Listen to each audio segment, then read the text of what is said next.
Hai Biovelas. Senang banget nih kita bisa ketemu di podcast kali ini. Sebelumnya kenalin aku Evi Triana Dan aku Gia Ramadhani. yang akan menjadi host pada podcast kali ini. Nah, sebelumnya Biovelas gimana nih kabarnya? Semoga tetap sehat dan semangat ya.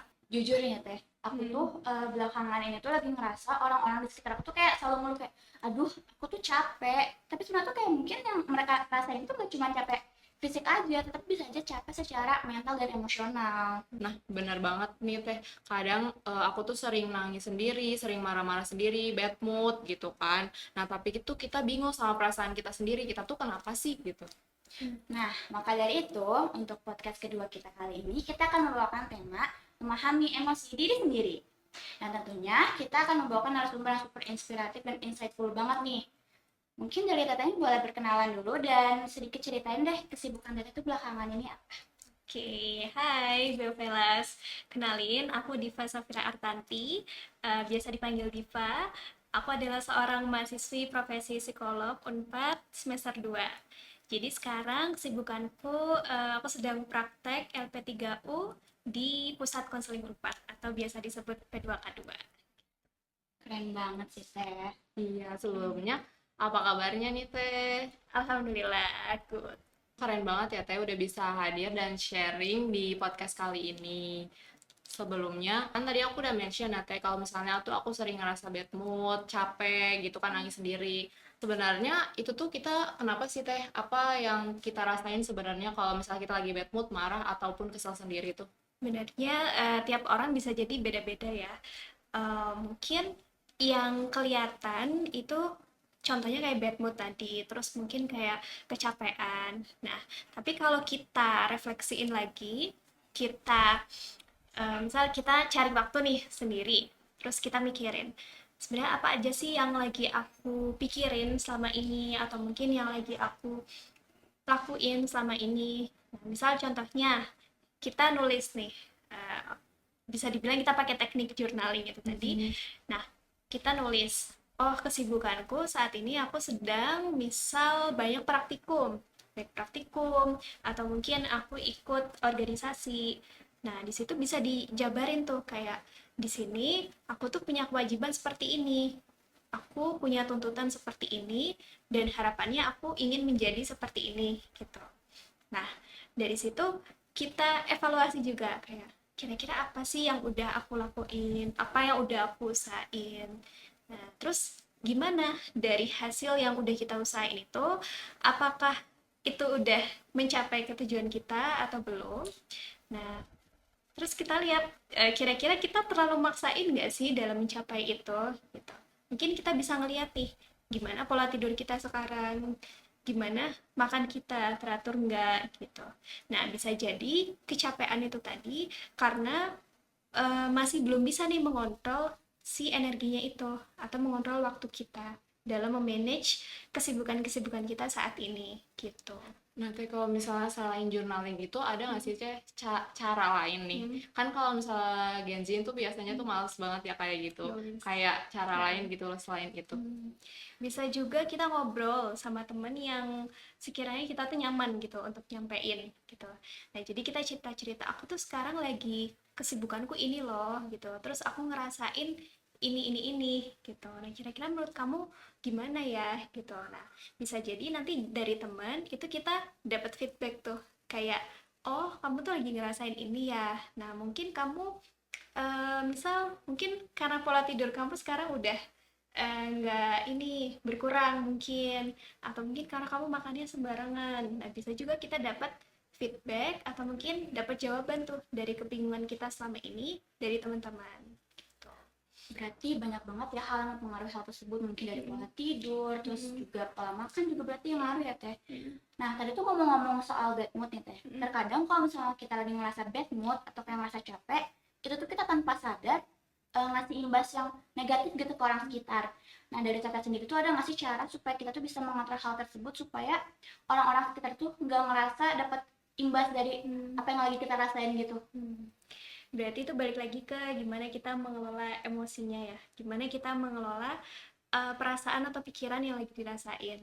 Nah, supaya nanti ke orang tuh kita nggak menampilkan yang bad mood atau mungkin jadi gampang sensi. Nah, bisa tuh di saat kita sendiri, kita memikirkan lagi atau mungkin merefleksikan gitu.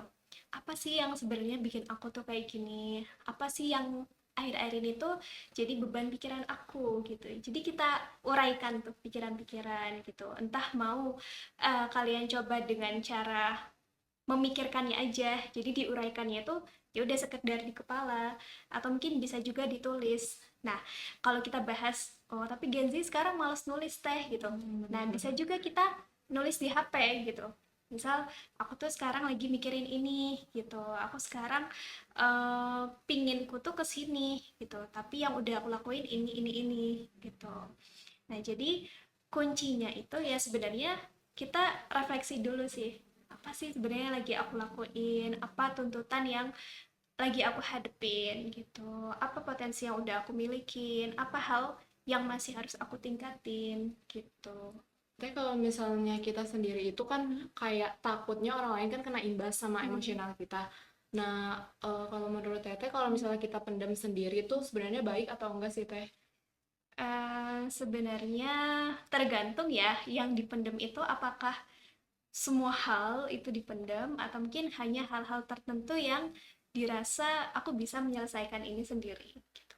Nah, selagi yang dipendam itu nggak bikin kita makin overwhelmed atau nggak bikin makin pusing, yaitu ya masih oke lah, masih baik.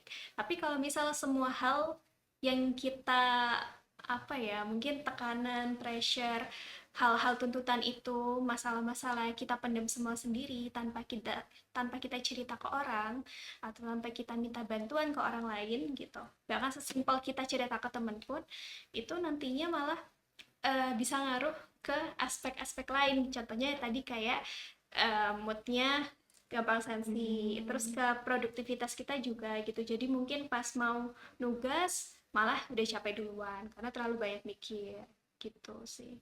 Kalau misalnya kayak kan kita pasti kalau bad mood atau capek tuh pasti tidur ya, Teh. Mungkin bisa jadi salah satu kan, Teh, Bisa. buat cara kita biar nggak bad mood lagi dan memaksimal apa namanya?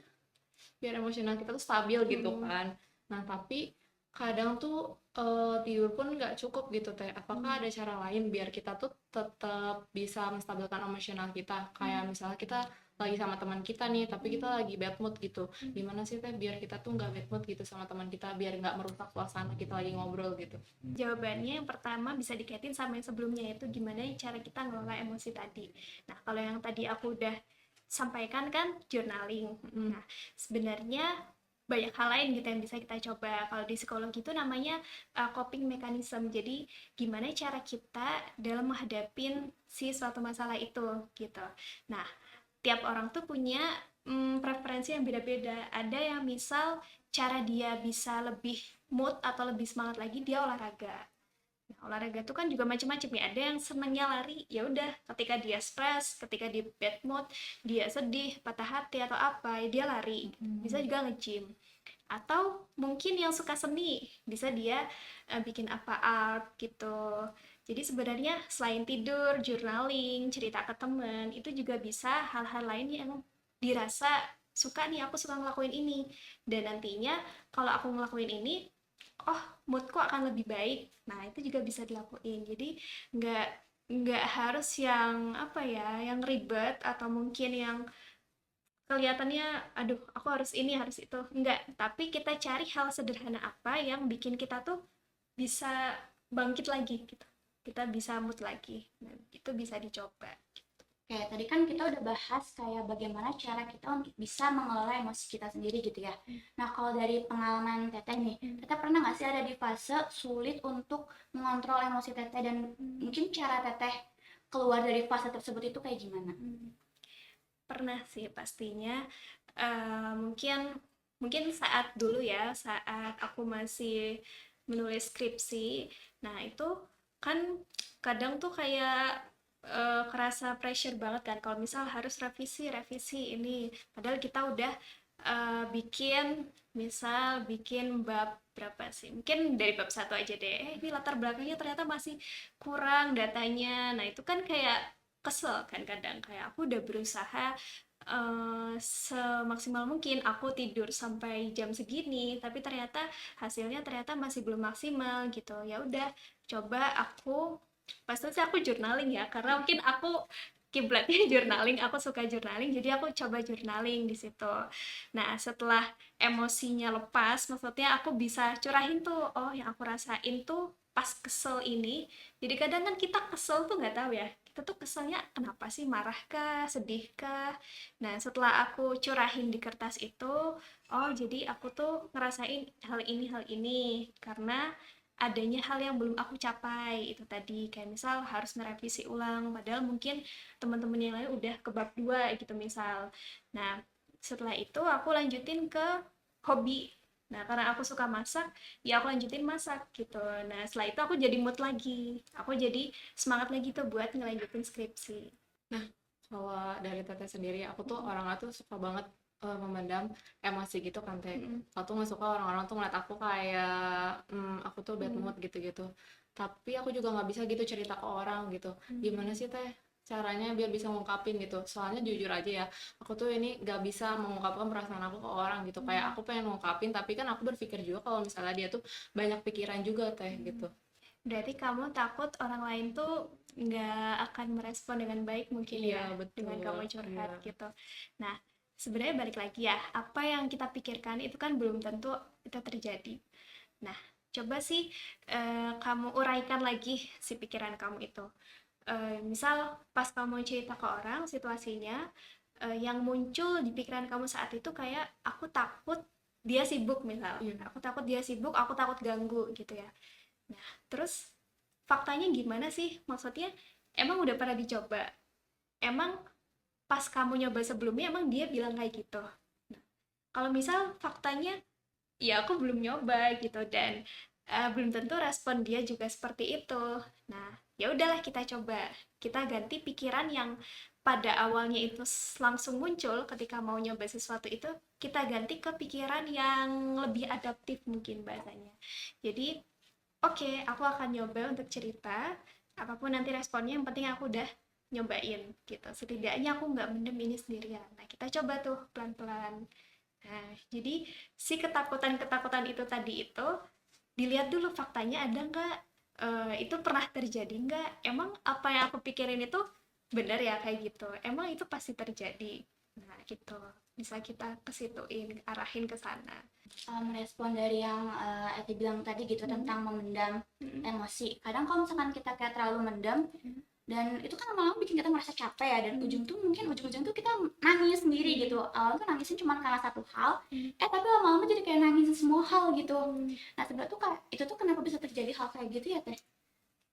Mungkin kalau nangis itu bisa jadi karena udah mendem itu udah Udah. terlalu Iya, banyak gitu udah ya. capek banget ya Teh. Nah, nangis kan salah satu cara kita mengekspresikan emosi itu kan. Nah, jadi yang mungkin sebelumnya dia cuma kesel, dia pinginnya marah, tapi dia pendem tuh semuanya, dan akhirnya yang keluar pas udah meledak itu tadi, itu bukan marah lagi, tapi dia nangis. Karena udah apa ya, udah mau marah juga udah nggak ada energi mungkin, akhirnya dia nangis itu gitu. Akhirnya emosi yang kayak udah menumpuk kayak menjadi gunung itu tadi tuh akhirnya tiba-tiba meletusnya dalam bentuk nangis itu gitu. Mungkin itu sudah terlalu banyak gitu yang dipendam. Berarti itu tuh kayak respon yang valid ya yang kita rasain karena mungkin dari diri kita juga udah ngerasa capek. Keren banget sih Teh. Berarti memang emosi itu memang proses yang harus dilatih ya. Iya. Biovelas gak kerasa nih kita udah sampai di penghujung podcast kedua.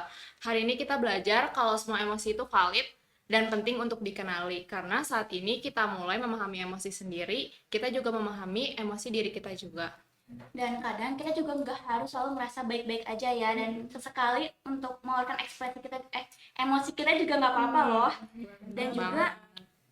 kita harus bisa memahami emosi kita sendiri itu apa yang kita rasain saat ini. Terima kasih banyak buat Teh Diva yang udah mau sharing di podcast kali ini. Dan juga terima kasih banyak kepada Biovelas yang sudah mendengarkan podcast kita kali ini. Jangan lupa tunggu episode selanjutnya ya Biovelas, karena masih banyak info menarik tentang kesehatan mental. Sampai jumpa dan bye-bye.